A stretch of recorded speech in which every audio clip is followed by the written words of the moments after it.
Have you ever felt the pull of the unknown? That whisper of adventure calling you to leave everything behind? I did. No experience, no safety net, just a dream, bigger than myself. So I took the leap. I left the ordinary behind and stepped into a life at sea, a world of endless horizons, high risks and raw freedom. One boat, one mission, to live a life unshackled, to explore the world and to prove that anyone can rewrite their own story. This is my journey, and you're coming with me. So we've made it to Sagres. That's what it looks like. However, I'd rather go to Lagos because I think there is a lot more to see there, and I can kite surf there. That's got to be the plan. We have a little bit of wind today and no wind tomorrow, so even though I really would like to relax, I'm gonna get going to Lagos so that then I can stay there. Just looking nosy, so he doesn't get seasick, so he has to stay here. We have 7 knots of wind right now. I hope we can sail because I really don't want to use fuel. I still have my tank full, made it all the way from Cascais to here. Yeah, I'm gonna put the anchor up and we're gonna go. I should probably turn on the engine first, but if the engine doesn't start, then I cannot take the anchor. It's always better to start the engine first and be careful not to hit your feet.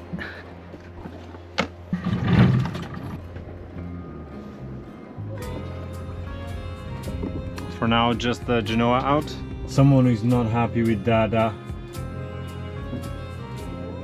No.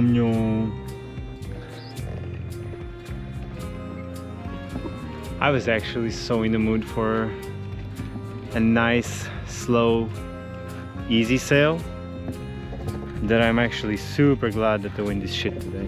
So also taking advantage of this very easy sail to try out fishing.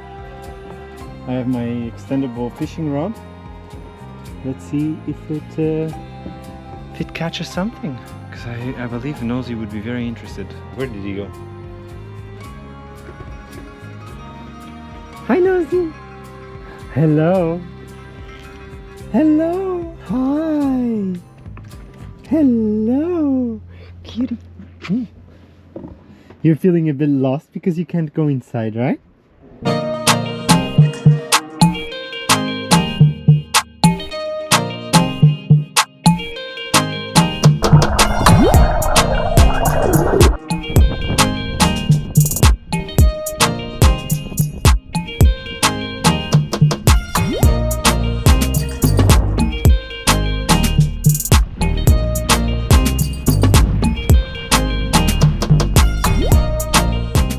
So I just arrived in Lagos. This is where I'm going to spend the next 5 days, waiting for a weather window for Madeira, or deciding if I even find a weather window to Madeira at this time of year.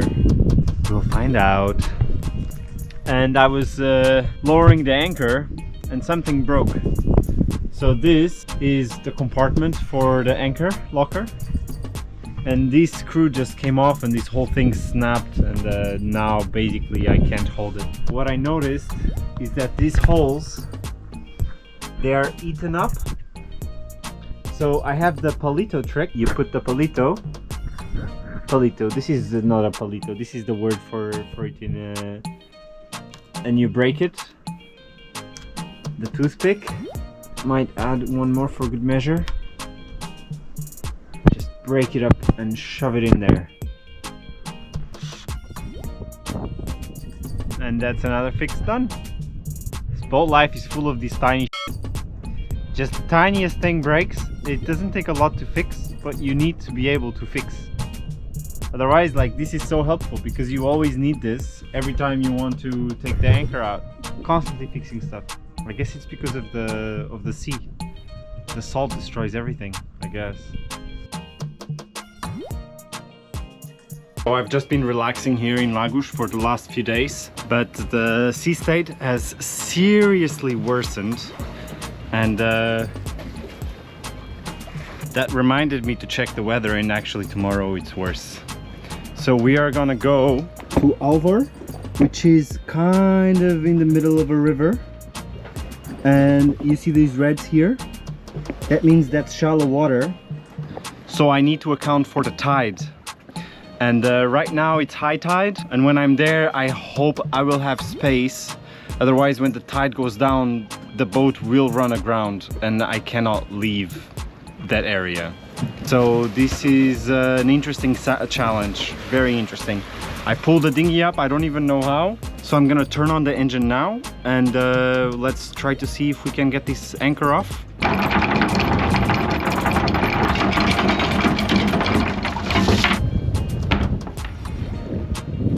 We did it, we are out. Now we have to get through the strait. I can see the entrance. It's right there, those rocks. Red is on the left, green is on the right.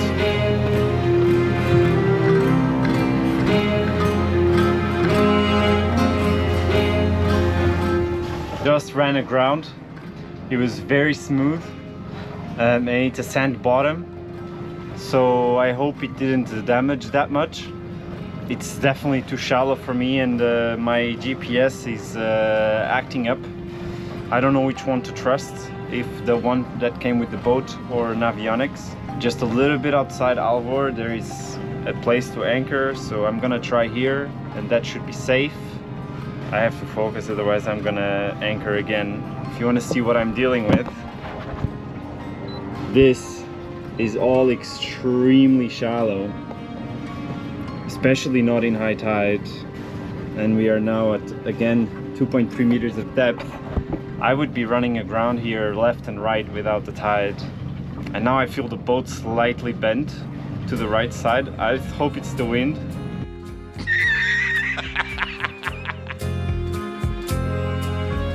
I'm getting ready to go underwater to go inspect the keel after running aground. I didn't expect I would have to do this today. It is what it is. I have my fins, I have my glasses, I have my wetsuit. So yeah, I'll try to take it with me.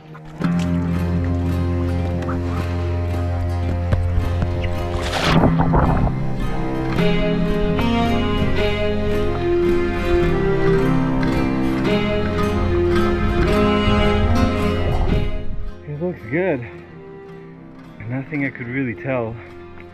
Transmission off and navigational warnings prevent to initiate.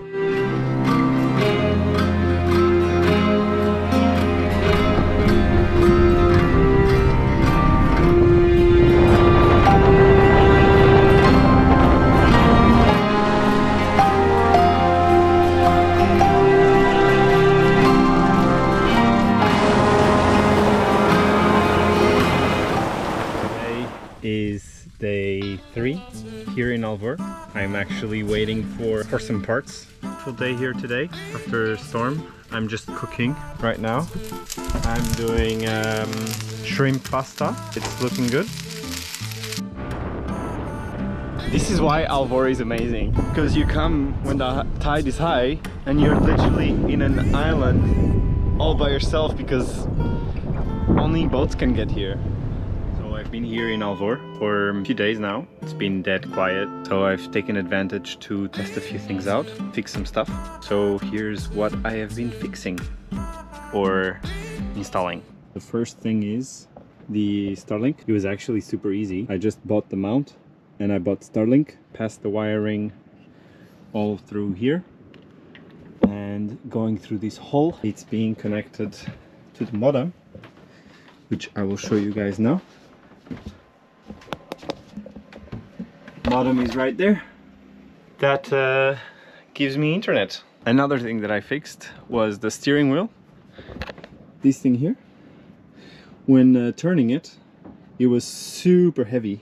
This is basically the way that it works. This has 2 wires going through this tube all the way down, and when you pull left, it pulls one of the cables up, and when you turn right, it pulls, well, it's the other way around. and I went below deck to look at how the system worked. So that's the wheel, that's one of the wires, and then the other wire is on the other side.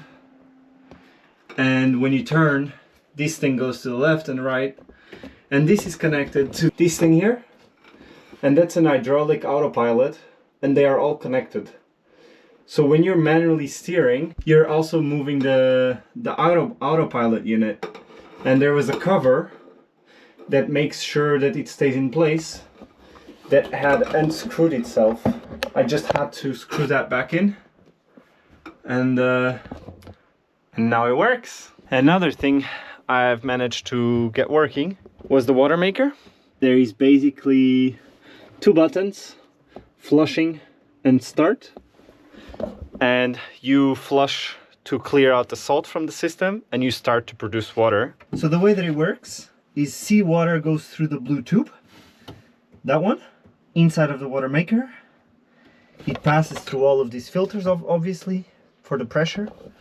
And then inside of the water maker there are two pistons, and it pushes the good water out into the tanks, and the bad water, the rest of the water that is not good, it pushes it back out through this black cable here.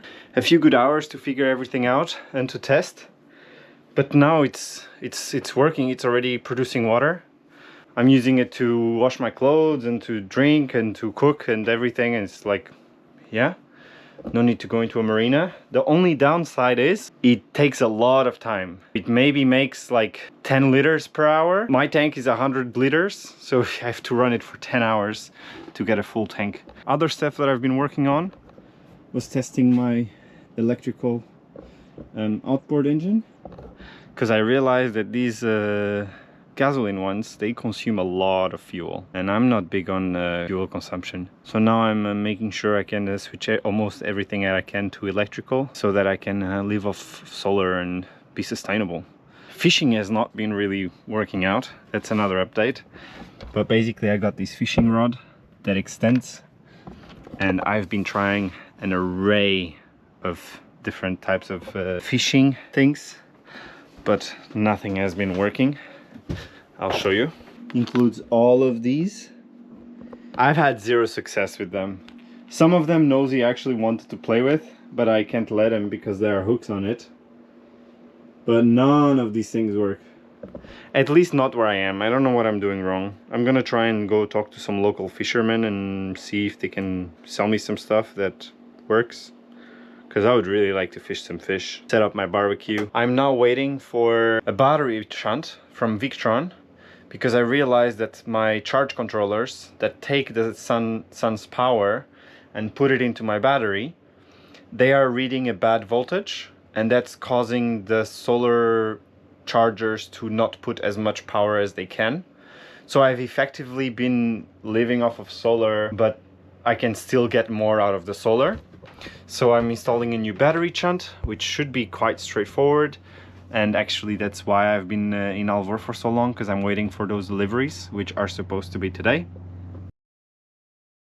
It's 4 AM. I just got woken up by my anchor alarm because I was dragging. Basically what happened is I was anchored right here, and I started dragging all the way into this channel.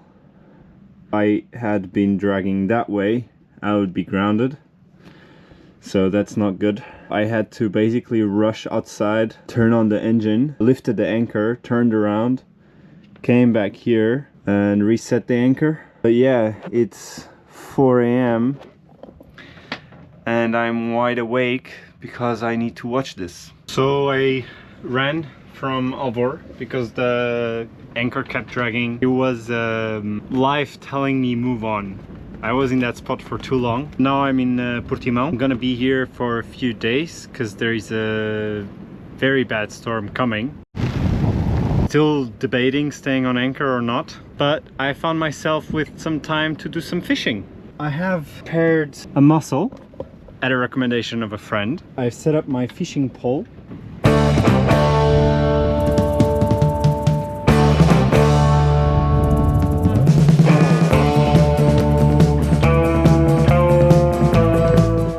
One of my last few nights here.